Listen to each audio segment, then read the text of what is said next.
ఒక తాత తన మనవడికి ఒక కథ చెప్తున్నాడు. నీలో 2 సింహాలు ఉన్నాయి. ఒకటి పాజిటివ్ సింహం, రెండోది నెగిటివ్ సింహం. పాజిటివ్ సింహం అంటే నమ్మకం, ఉత్సాహం, ధైర్యం, ప్రేమ, ఈ 4 కలిగి ఉంటాయి. నెగిటివ్ సింహం వచ్చేవాడికి భయం, అపనమ్మకం, కోపం, అసూయ, ఈ 4 కలిగి ఉంటాయి. అప్పుడు ఆ తాత తన మనవడిని అడుగుతాడు, నువ్వు ఏ సింహాన్ని ఫీడ్ చేస్తావు అని. సేమ్ మనం కూడా ఆలోచించాల్సిన పాయింట్ ఇదే. మనకున్న ఆలోచనలు సింహానికి వేసే దానా లాంటిది. అలాగే మనం పెట్టే ఫోకస్ సింహానికి వచ్చే బలం లాంటిది. ఉదాహరణకి నెగిటివ్ సింహం అంటే నెట్ఫ్లిక్స్లో సిరీస్ చూడటం అనుకోవచ్చు. పాజిటివ్ సింహం అంటే సెల్ఫ్ డెవలప్మెంట్ గురించి ఆలోచించడం, దాని వైపు అడుగులు వేయడం. నెగిటివ్ సింహం అంటే గాసిప్స్ చేయడం, గాసిప్స్ వినడం.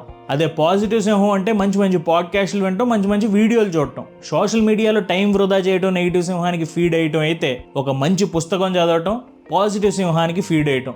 సో మీరు కామెంట్స్లో నాకు చెప్పండి, మీరు ఏ సింహానికి ఫీడ్ వేస్తారు. సో గుర్తుంచుకోండి, మీలో 2 సింహాలు ఉన్నాయి.